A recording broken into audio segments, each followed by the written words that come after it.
जय श्री राम। धन वैभव सुख संपन्नता के ग्रह शुक्र देव का राशि परिवर्तन होने जा रहा है। अब वो अपनी स्वराशि से निकलकर बुद्धि, ज्ञान, समझदारी, लॉजिक, तर्क और व्यापार के कारक ग्रह बुध ग्रह की राशि मिथुन राशि में प्रवेश करने जा रहे हैं।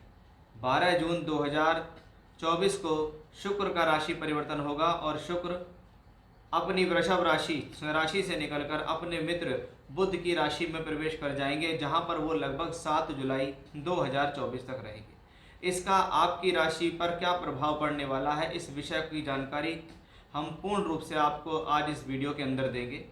अगर आप हमारे चैनल पर पहली बार जुड़े हैं, वीडियो आपको पसंद आती है तो आप उसको सब्सक्राइब कीजिए, जिससे आपको आगे भी जानकारी मिलती रहे। और स्क्रीन पर जो नंबर दिए हुए हैं, यदि आप अपनी जन्म पत्रिका दिखाना चाहते हैं तो व्हाट्सएप नंबर आपको दिया हुआ है, वहाँ पर आप अपनी डिटेल शेयर कर सकते हैं। सबसे पहले हम जानकारी लेते हैं कि शुक्र ग्रह, जिसको धन, वैभव, सुख, संपन्नता, साथ ही साथ काल पुरुष में धन का दूसरा भाव यानी फाइनेंस और लिक्विडिटी के नाम से जाना जाता है, वो ग्रह जो सुंदरता पर, आभूषण पर, ज्वेलरी पर अधिकार रखता है, लग्जरी पर अधिकार रखता है, ऐसा प्लेनेट कहलाता है शुक्र। यानी शुक्र एक शुभ ग्रह है, एक नेचुरल शुभ ग्रह है। और ये नेचुरल शुभ ग्रह बुध की राशि के अंदर ही प्रवेश कर गया है। यानी देखें तो शुभ ग्रह का गोचर शुभ ग्रह की राशि में हो रहा है। वहाँ पर बुध ग्रह की राशि है जो कि एक वायु तत्व की राशि है। यानी ऐसी स्थिति में विचारों का आवागमन होता है। आपके द्वारा किए गए विचार, आपके द्वारा लिए गए निर्णय किसी न किसी रूप से दूरगामी दृष्टिकोण रखते हुए ऐसी स्थिति में सफलता देते हैं। बहुत बार ऐसी स्थिति में देखा जाता है कि व्यक्ति जिस काम में लगता है उस काम में कहीं ना कहीं वो दूरगामी दृष्टिकोण रखते हुए उस काम को आगे बढ़ाता है, या कह सकते हैं आइडियाज आपको आते हैं। मिथुन राशि काल पुरुष की तीसरी राशि है, जिससे शुक्र उसमें प्रवेश करने जा रहे हैं। ये तीसरी राशि टूर, ट्रैवलिंग, यात्रा, एक्सपोर्ट, इंपोर्ट, ट्रांसपोर्ट, परिवर्तन, यात्रा, छोटी बड़ी यात्रा, स्थान परिवर्तन, ट्रांसफर आदि के लिए देखी जाती है। यानी शुक्र का इन चीज़ों से संबंध बन रहा है। यानी किसी न किसी तरीके से आने वाले समय में धन की स्थिति का बढ़ना इन सब चीज़ों से जुड़कर दिखाई देता है। ऐसी स्थिति में जब शुक्र बुध की राशि में जाते हैं तो ये दोनों ही शुभ ग्रह हैं, इसलिए शुक्र ग्रह का यहाँ बल बढ़ता है। जैसे ही शुक्र राशि में थे ऐसे ही अच्छे फल वो मिथुन राशि में देने में सक्षम है, क्योंकि 14 जून से बुध ग्रह भी उसी राशि के अंदर आ जाएंगे, तो बनेगा शुक्र बुध का एक लक्ष्मी योग। तो ये कॉम्बिनेशन भी अपने आप में शुभ स्थिति को दर्शा रहा है। ऐसी स्थिति में यदि आपको शुक्र या बुध से संबंधित दशा आपकी जन्म पत्रिका के अनुसार चल रही है तो यह स्थिति आपके लिए बेहद शुभ है। खास तौर पर यदि आपका जन्म मृगशिरा, आद्रा या पुनर्वसु इनके अंदर हुआ है तो भी आपके लिए शुभ हो जाता है। या आपकी जन्म पत्रिका के अंदर मिथुन राशि के अंदर यदि कोई ग्रह बैठे हुए हैं तो वो कहीं ना कहीं इन 3 नक्षत्रों में ही बैठेंगे और शुक्र का उनके ऊपर से गोचर चलेगा, जो कि और अधिक अति शुभ फल देगा। यानी हम ये भी कह सकते हैं कि शुक्र बुध की दशा का फल बढ़ जाता है ऐसी स्थिति में। साथ ही साथ अगर 3 नंबर जहां आपकी कुंडली में लिखा हुआ है वहां पर कोई ग्रह बैठा हुआ है या उनसे संबंधित दशा चल रही है तो उनके ऊपर ये शुक्र का शुभ ग्रह का ट्रांजिट और शुभ फलदायी हो जाता है। अब हम इसको जानेंगे कि आपकी राशि के लिए इसका और क्या खास विशेष स्थितियां हैं, क्योंकि जब शुक्र ग्रह जिसको हम धन से जोड़ते हैं और जो बुध ग्रह जिसको हम व्यापार से और फाइनेंस से और वाणिज्य से या कलात्मक रवैये से या स्पोर्ट्स से आपके द्वारा की गई क्रिएटिविटी से जोड़ते हैं, तो आपका इनसे संबंधित यदि कोई काम है तो उन पर भी इसका ज़्यादा प्रभाव पड़ता है। अब हम जानेंगे कि आपकी राशि पर इसका क्या प्रभाव है, क्योंकि जितनी भी बातें मैंने आपको इंट्रोडक्शन में बताई हैं ये सब चीज़ें तो विशेष रूप से फल देंगी ही देंगी। ये सब चीज़ें, इनका प्रभाव तो आपको देखने को मिलेगा ही मिलेगा। अब आपकी राशि पर देखेंगे कि जब शुक्र जैसा शुभ ग्रह बुध जैसे ग्रह की राशि में प्रवेश करता है तो क्या विशेष होता है आपके लिए, इसको विस्तार से जानने की कोशिश करेंगे। बात करते हैं कि कन्या राशि के जातकों पर इसका क्या प्रभाव होगा।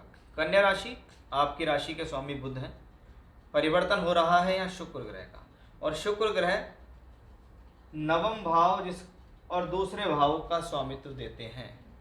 यहाँ नवम भाव जिसको हम धर्म का, भाग्य का भाव, लक्ष्मी त्रिकोण भाव, विदेश यात्रा, हायर एजुकेशंस के लिए देखते हैं, संतान के सुख के लिए देखते हैं। तो वहीं दूसरा घर कुटुंब का, धन का, परिवार का, बोलचाल का, वाणी का और परिवार से मिलने वाले सहयोग का होता है। बहुत बार तो कुछ शास्त्रों में लिखा हुआ है कन्या राशि या कन्या लगन के लोगों के लिए शुक्र ग्रह को अकेले ही योग कारक कहा गया, क्योंकि वो अकेले ही दो ऐसे भावों का स्वामी है जो अपने आप में बेहद खास और शुभ है। अब उन दोनों की जिम्मेदारी देता है शुक्र, यानी जब भी शुक्र का परिवर्तन होगा ये दोनों भाव एक्टिवेट होंगे। अब यहाँ देखिए, नवम का मालिक दशम में है। नवम का मालिक दशम में एक राजयोग को बनाता है, जहां पर अगर हम देखें तो 12 जून को शुक्र है, तो 14 जून को बुध का राशि परिवर्तन हुआ। और बुध ग्रह कौन है? दशम भाव के ही स्वामी है, इसलिए ये कर्माधिपति धर्माधिपति राजयोग बनता है। यानी कहीं ना कहीं कर्म क्षेत्र को लेकर कुछ बड़ा और बेहतर होने के संकेत हमें यहाँ शुक्र ग्रह से दिखाई देते हैं कि शुक्र दशम भाव में गया है। दशम भाव कर्मा का है, मेरे द्वारा किए गए कर्म शुभ होंगे, मेरे द्वारा किए गए कर्म फलीभूत होंगे, क्योंकि 10th हाउस कर्म है, बाद में कुछ और है। पहले वहाँ पे कर्म होता है, चाहे वो कर्म प्रोफेशन का कर्म हो, नौकरी के लिए कर्म हो, व्यापार के लिए कर्म हो, लेकिन इस दौरान आपके द्वारा किया गया कर्म शुभ फलीभूत होता है, ऐसा समझ सकते हैं। ये शुक्र यहाँ का मालिक होकर यहाँ बैठा है, इसलिए कहीं ना कहीं 10th हाउस बली है, और 10th हाउस बली है तो कुछ ना कुछ प्रोफेशनली गेन होने के संकेत है।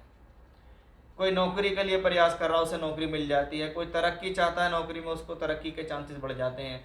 कोई व्यापारी के तौर पे ये चाहता है कि मेरा जीवन में कुछ अच्छा काम मिल जाए, अच्छी ठेकेदारी मिल जाए, कुछ लाभ मिल जाए, कुछ काम अच्छा हाथ में आ जाए, तो वो सिर्फ चीज़ें कहाँ से आती हैं? शुक्र ग्रह से आएंगी। दूसरे घर का मालिक भी यहाँ, तो बहुत बार का जो लोग नए नए जीवन में आते हैं वो चाहते हैं भी परिवार वाले मुझे कुछ सहयोग कर दें, कुछ पैसा दे दें तो मैं नया काम शुरू कर लूँ या व्यापार शुरू कर लूँ, यहाँ से दिखता है।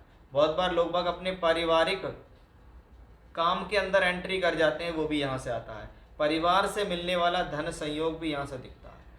अब दूसरा घर क्या का है? अगर आपका फाइनेंस से संबंधित कोई काम है, पैसे से संबंधित बहुत ज़्यादा लेन देन होती है, उस स्थिति में ये शुभ है। खाने पीने से संबंधित कोई काम है, शुभ है।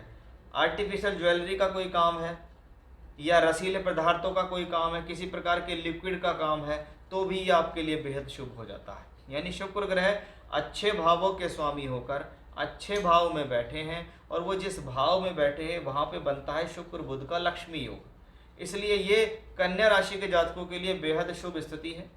जब गोचर शुभ होता है और दशा भी शुभ कुंडली में हो जाए, तो व्यक्ति इस दौरान जो भी काम में हाथ डालता है उसमें उसे सफलता मिल जाती है। वो चाहता मैं नौकरी बदल लूँ, उसको सोचा, उसने तैयारी शुरू की, नौकरी बदल गई, दूसरी मिल गई। व्यक्ति चाहता मेरा व्यापार बढ़ जाए, कुछ नए लोग मिल जाए, तो वो सब स्थितियाँ भी हमें इसी कॉम्बिनेशन से मिलती हैं। यानी हम पूर्ण रूप से कह सकते हैं कि भाई ओवरऑल बेहद ही शुभ है कन्या राशि के जातकों के लिए शुक्र ग्रह का ये परिवर्तन, जो दशम भाव कर्म कार्य क्षेत्र के भाव में हो रहा है। जय श्री राम।